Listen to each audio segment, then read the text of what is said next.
اور انہوں نے حدیث سے روایت کی بھی ہے.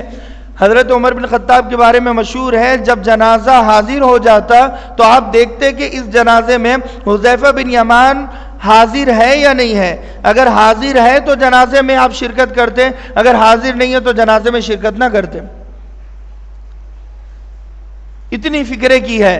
اللہ کے نبی صلی اللہ علیہ وسلم نے فرمایا ان ھذا ابن ماجہ کی حدیث ہے ان ھذا الامر بدأ النبوۃ ورحمتی، کہ میری امت پر 5 دور گزرنے والے ہیں، 5 زمانے گزرنے والے ہیں.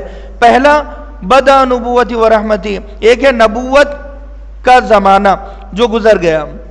اللہ کے نبی صلی اللہ علیہ وسلم کے زمانے کو دور نبوی کہا جاتا ہے جو گزر گیا، چاہے وہ مکی زندگی ہو، مدنی زندگی ہو، اللہ کے نبی کی پیدائش ہو، اللہ کے نبی کا پردہ فرما جانا ہو، سفر ہجرت ہو، یہ سب کچھ ختم ہو گیا اور یہ سب کچھ گزر گیا زمانہ.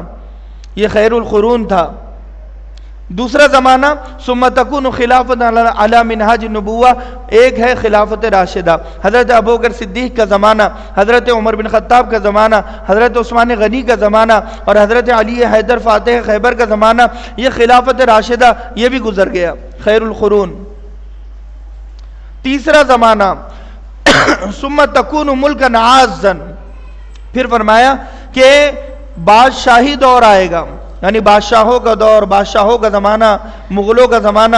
میرے بھائی تھوڑا آگے آ جاؤ، تھوڑا آپ آگے آ جاؤ، مجلس لگا دو بھائی، جو ادھر ہے جو آنے والے وہ سامنے آ جائیں.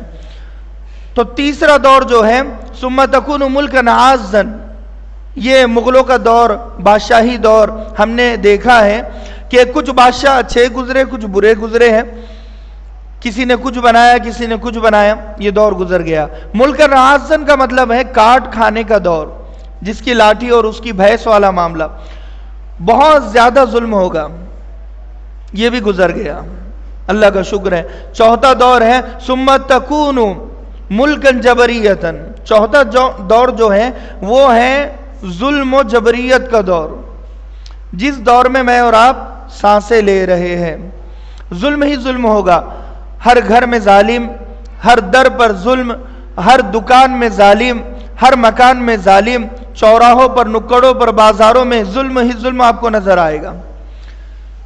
باپ ظالم بنا ہوا، بیٹا ظالم بنا ہوا، بہن ظالم بنی ہوئی اور بہنوئی ظالم بنا ہوا، داماد ظالم بنا ہوا، ساس ظالم بنی ہوئی، بیوی ظالم بنی ہوئی، شوہر ظالم بنا ہوا، بیٹے ظالم بنے ہوئے، پڑوسی ظالم بنے ہوئے، شہر والے ظالم بنے ہوئے، ملک والے ظالم بنے ہوئے. صرف ظلم ہی ظلم نظر آئے گا. کیا ہندو، کیا مسلم، کیا سکھ، کیا عیسائی، کیا مسلمان، یہ ہر مذہب کا آدمی آپ کو ظالم نظر آئے گا. یہ علامت ہے کہ اب ایک دور آنے والا ہے جو امن و امان کا دور ہوگا. ثم تکون خلافت علی منہاج النبوہ، 5واں دور خلافت کا دور لوٹ کر آئے گا. خیر القرون لوٹ کر آئے گا. اور وہ لوٹ کر کون لانے والے ہیں؟ اس کی پہلی نشانی حضرت امام مہدی علیہ رضوان ہے. ہم آخری دور میں جب سانسیں لے رہے ہیں، جب چراغ بجھتا ہے، تیل ختم ہونے کے قریب ہوتا ہے تو زور زور سے پھڑکتا ہے اور زور زور سے وہ روشنی دیتا ہے، پھر ایک دم سے بجھ جاتا ہے. اب یہ جو دور ختم ہو رہا ہے اس میں بہت زیادہ ظلم اپنے عروج پر ہوگا، بے حیائی عروج پر ہوگی، فحاشی عریانی عروج پر ہوگی. یہی وجہ ہے کہ گانوں میں امت ڈوب چکی ہے، ناچنے گانے میں امت ڈوب چکی ہے، سود میں امت ڈوب چکی ہے، شراب میں امت ڈوب چکی ہے، جھوٹ میں امت ڈوب چکی ہے، دھوکے بازی میں امت محمدیہ سب سے آگے ہے، چوری چپاٹی میں امت محمدیہ سب سے آگے ہے. یہی وجہ ہے یہ دور اپنے عروج پر جائے گا، ایک دم سے پھر نیچے آئے گا. اب وہ ختم ہو رہا ہے. تو 5واں دور کب سے شروع ہوگا ہمیں پتہ لگانا چاہیے، کیونکہ فتنوں فساد کا دور ہے، بہت سارے فتنے نکلے گے، علماء جانتے ہیں، عوام کو بھی جاننا چاہیے. حضرت امام مہدی ہے کون جو اتنے ظلم کو ختم کرے گے؟ ان کے بارے میں مجھے جاننا ضروری ہے. جو ہیروز آف اسلام کی آخری کڑی ہے، جن میں لیڈرشپ کوالٹی کوٹ کوٹ کر بھری ہوئی ہے، جو آل رسول ہے، تو مجھے ان کے بارے میں جاننا ضروری ہے، میرے بچوں کو بتانا ضروری ہے. اگر آپ کو کوئی یہ کہہ دے کہ یہ ظلم ختم ہونے والا ہے، یہ مہنگائی ختم ہونے والی ہے، اور یہ جو مسلمانوں پر ظلم و ستم ہو رہا ہے ختم ہونے والا ہے۔ وہ ایک شخص ہے جو یہ سب کچھ ختم کرے گا۔ کشمیر کا ظلم، فلسطین کا ظلم، ہندوستان کا ظلم، پاکستان کا ظلم، بر صغیر کا ظلم، پوری دنیا کا ظلم ختم کرنے والا ہے وہ ایک شخص ہے۔ تو کیا ہمارا جاننا ضروری نہیں ہے کہ وہ ہے کون؟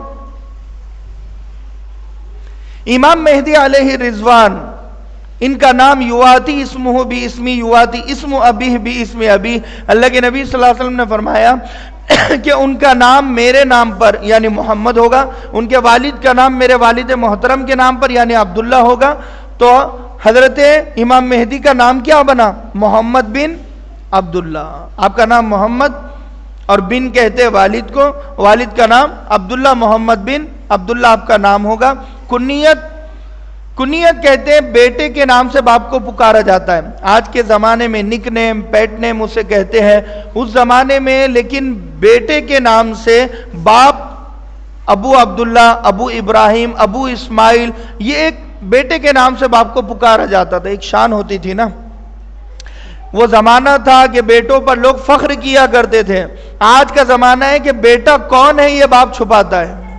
بھائی وہ جو سگریٹ پی رہا ہے وہ میرا نہیں ہے بیٹا، وہ جو شراب پی رہا ہے، وہ جو دھوکہ دے رہا ہے، وہ جو چوری چپاٹی کر رہا ہے، وہ جو مٹکا کھیل رہا ہے، وہ جو رمی کھیل رہا ہے، وہ میرا بیٹا نہیں ہے۔ باپ بیٹے سے کنی کاٹتا ہے، باپ بیٹے کو پہچاننے سے چوراہے پر، نکڑ میں، بازار میں انکار کرتا ہے بیٹے کے کرتوتوں کی وجہ سے، بیٹے کے حرکتوں کی وجہ سے۔ وہ زمانہ ایسا تھا کہ باپ فخر کیا کرتا تھا یہ جو نماز پڑھا ہے یہ میرا بیٹا ہے، یہ جو ذکر کر رہا ہے یہ میرا بیٹا ہے، یہ جو جہاد میں جا رہا ہے یہ میرا بیٹا ہے۔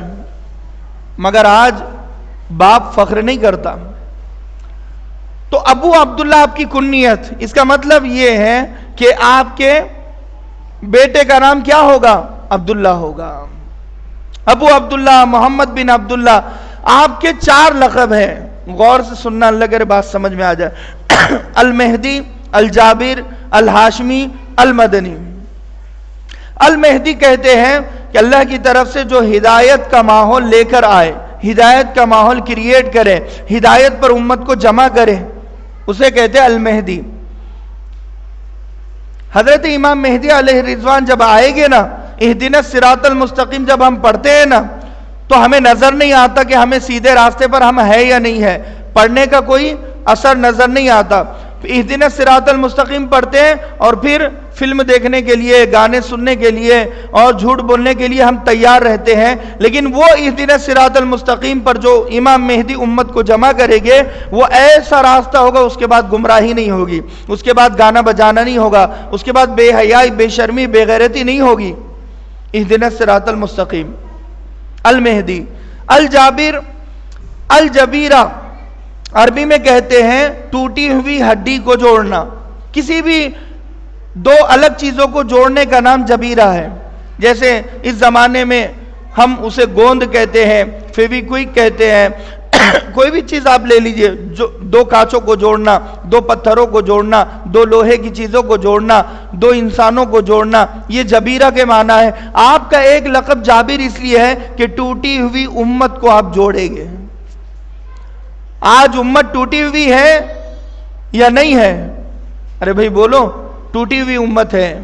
باپ بیٹے سے ٹوٹا ہوا، بہن بھائی سے ٹوٹی ہوئی، داماد ساس سے ٹوٹا ہوا، ساس داماد سے ٹوٹی ہوئی، اور سسر اور داماد میں جھگڑا، اور سسرال اور میکے والوں میں جھگڑا، پڑوسی میں جھگڑا۔ آج یہ امت ریزہ ریزہ ہو چکی ہے اور ٹوٹ چکی ہے۔ یہ امت کو جمع کرنا بڑا مشکل ہے۔ کوئی ایک محلے کو جمع کر کے مجھے بتا دے کہ بھئی یہ جو ہمارا محلہ ہے، یہ محلے میں بہت جھگڑے ہیں، بھئی مولانا یہ ایک محلے کو جوڑنا آپ کا کام ہے۔ میری ایک عمر ختم ہو جائے گی مگر میں ایک محلے کو جوڑ نہیں سکتا۔ ایک بہن کو سمجھاؤ، دوسری بہن کو سمجھاؤ، ایک بھائی کو سمجھاؤ، دوسرے بھائی کو سمجھاؤ، ایک ساس کو سمجھاؤ، ایک سسر کو سمجھاؤ، پھر دوسرا پلٹی مار دے گا۔ ایک محلے کو کوئی جوڑ نہیں سکتا، ایک گھر کو کوئی جوڑ نہیں سکتا۔ ہر گھر میں عالم ہے، مفتی ہے، محدث ہے، مفسر ہے، ڈاکٹر ہے، انجینئر ہے، ویل ایجوکیٹڈ لوگ ہیں جن میں سینس ہے، مگر ان کے گھروں میں سب سے زیادہ جھگڑے ہیں۔ وجہ یہ ہے کہ عالم کو بھاؤ کوئی نہیں دیتا، عالم کو عزت کوئی نہیں دیتا، عالم کو اس کا باپ عزت دینے کے لیے تیار نہیں، مفتی کو اس کا باپ عزت دینے کے لیے تیار نہیں، ڈاکٹر ہوگا تو اپنے کلینک میں یہاں اپنی ڈاکٹری مت جھاڑ، انجینئر ہوگا تو اپنے سائٹ پر یہاں ہماری انجینئرشپ مت جھاڑ، ہم جو ہے وہ ہے، ہمیں ہمارے حال پر رہنے دیں، بیٹوں کی چلنے نہیں دیتے۔